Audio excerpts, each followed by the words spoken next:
I went to dinner with Bert Monroy. Love Bert. And his wife, and Photoshop guru. And Apple guy, an old-timer at Apple. Yeah. He's still there, his wife. And his wife comes up to me after and says, later this year, she says, she won't say any details. She says, later this year, you're going to have plenty to write about, and it's going to be hilarious. Apparently, Apple's coming out with something that, directed at me, something I can ridicule the company over. A mouse?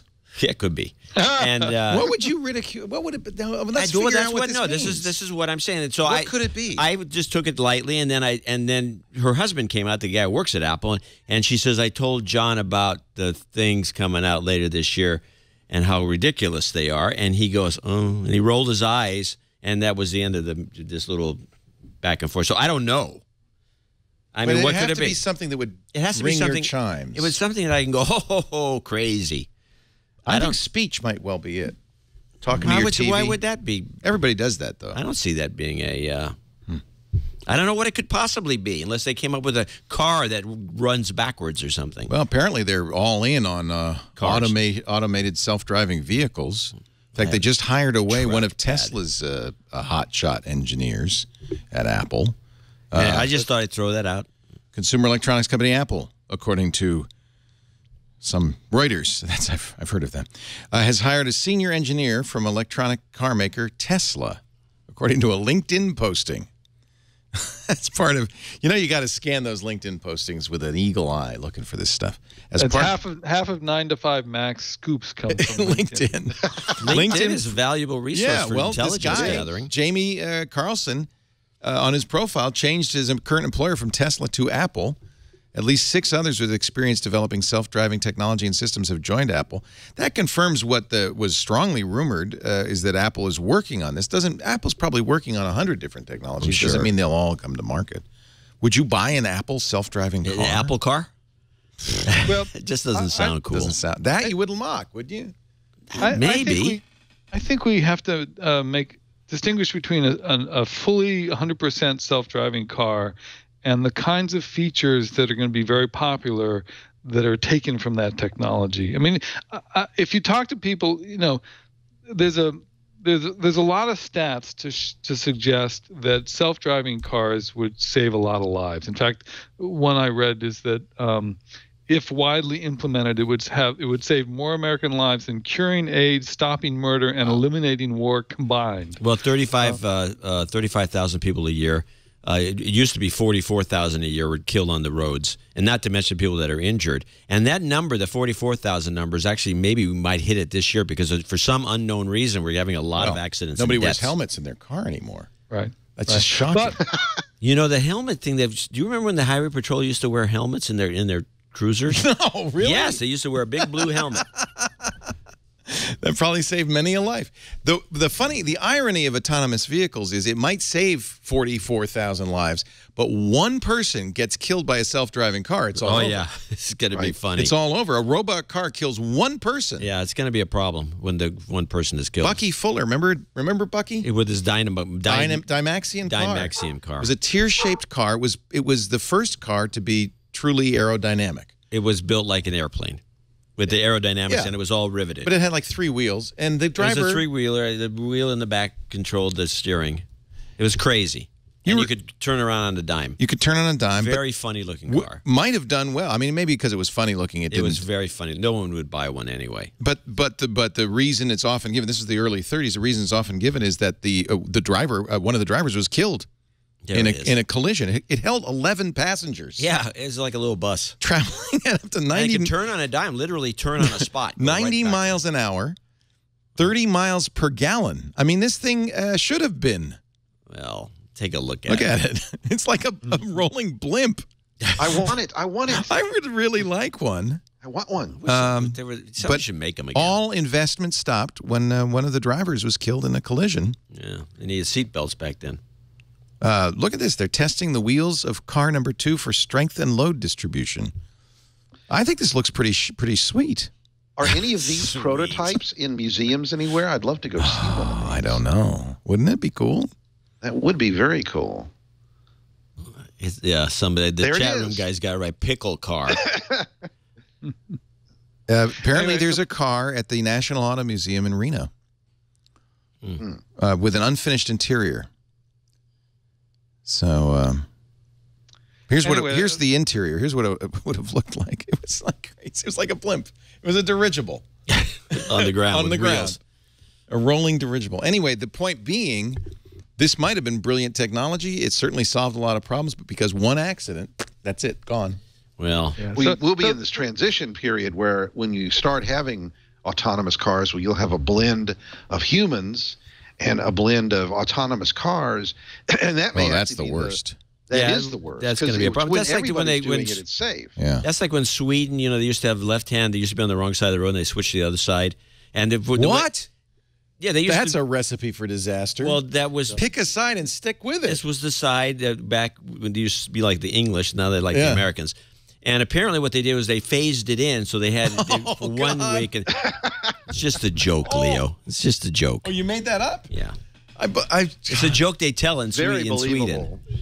Didn't he tell that with conviction? It was the trucks. They left the trucks. Yeah, it's just ridiculous. The trucks. It's a good story. I don't actually believe in the autonomous vehicle from Apple.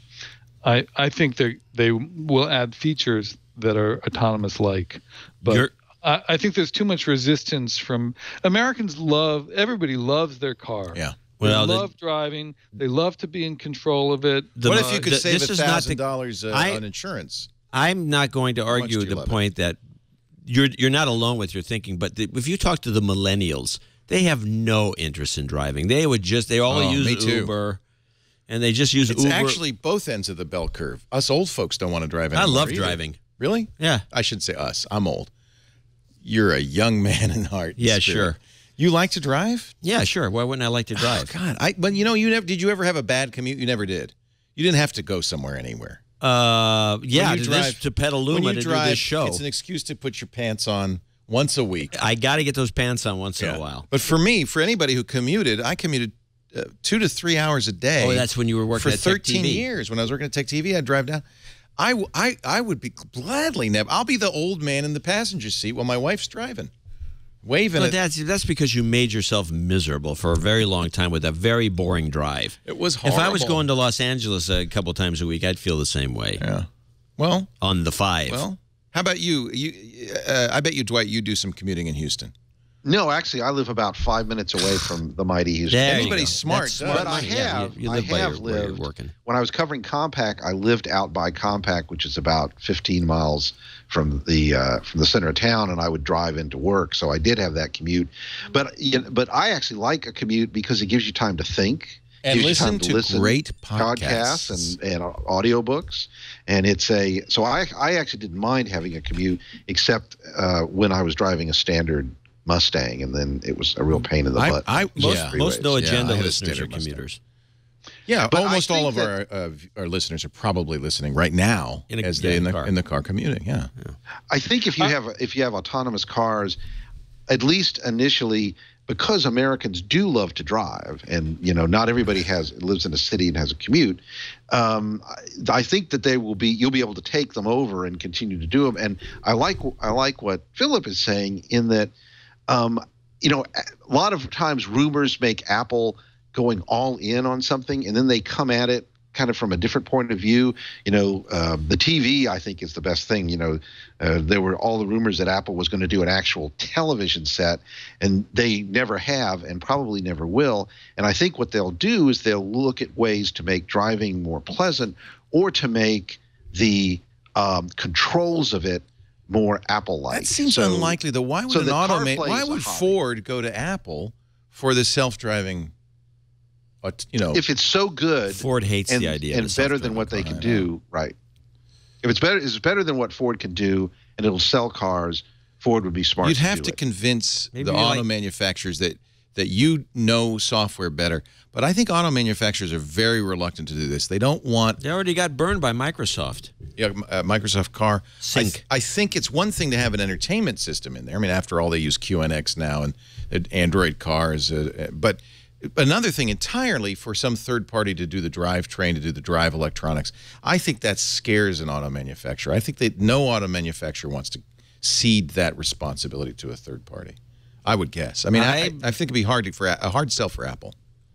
Don't you think? I would think it'd be more like an Eddie Bauer deal, where you get the get slippers. Yes, Eddie Bauer does all these cars. I don't know if you ever noticed. Eddie Bauer does cars. They do the interior. Oh, the design, Eddie Bauer edition. Yeah, the Eddie Bauer. Ford uses Eddie Bauer for a bunch of cars. That's like what I'm saying. I don't think they mind the entertainment or maybe the maybe leather. it would be the Apple version of a Ford. Oh, but really, you think they'd let them have access to the drivetrain, especially with I the don't know about the security drivetrain, issues? but the steering wheel. Well, if you're doing a self-driving car, you have access to the drivetrain.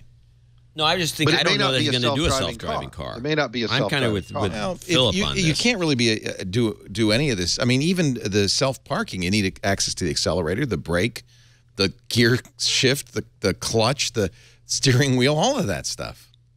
No clutch. You don't need a clutch. Anyway, CVT. It's a ways off. It seems pretty obvious that Apple's doing this because of unlike the TV rumor, where you didn't see all this kind of noise around it.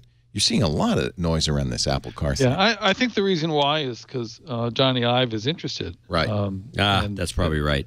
And and I don't think they would make it for Ford. I think if Apple's going to make a car, it's because they think that there's a possibility that they could make the best car in the world that will improve people's lives, and they'll make it. The last thing I'd do is buy a car from a computer manufacturer. That's the worst idea ever. It's going to crash. So why not buy Tesla? Whenever you have this conversation come up about Apple self-driving cars, the question becomes, why not buy Tesla, which they certainly could do? No, the market cap is way too high. No. Really? The Tesla market cap is too high? The market cap on Tesla's out of control. Because Apple has almost $200 billion. You might as well buy Ford. It's cheaper, I believe. $31.43 billion. You're right. That's an expensive company. Wow. Yeah, considering they only make, 10, 20,000. I don't know what they're... $31 billion? Yeah, it's outrageous. It's probably not even a profitable company. Barely profitable. Look at the stock I don't remember. They did come out. Yeah, the stock's not so good. No. Well, that's one day. Every tech stock went down like that. All the stocks are being pounded for the moment. For have a correction. Also, Tesla. Horace Dedu, who's forgotten more about this industry than we will ever know, says that Tesla's not really a very disruptive company. I mean, they bought someone's factory, right? Right. They're building the cars just the way every other cars. It's a boutique. Well, they got a deal on the old Toyota factory in Fremont, which used to be a General Motors. Is it the NUMMI? It's a NUMMI plant. Yeah. Yeah. Yeah, they have a piece of it. And they build a car in there. Yeah, no, I think Horace is right. It's such a small operation. It can't be considered. He means it's not disruptive in the sense that it's not new technology. Well, it's kind of new. I mean, those motor batteries are really super good motors. Yeah, that's the new part. But I don't know. He also says if you're going to reinvent the automobile, you first have to reinvent the road. That's That's a non-starter. Right. That's really a non-starter. How about paving the road? That may be where we are. You're not in California here. You should try to get our on the local road. Ice cream company, Clover, has a ice cream flavor called Petaluma Pothole. That's how bad we're famous for our potholes. Oh, the pothole situation in California is out of control. It's their version of Rocky Road. You've built better roads in Afghanistan. I know. Well, that's a reason to upgrade the infrastructure with all the surplus money. Yeah, with all this cash we've got flying. Mm-hmm.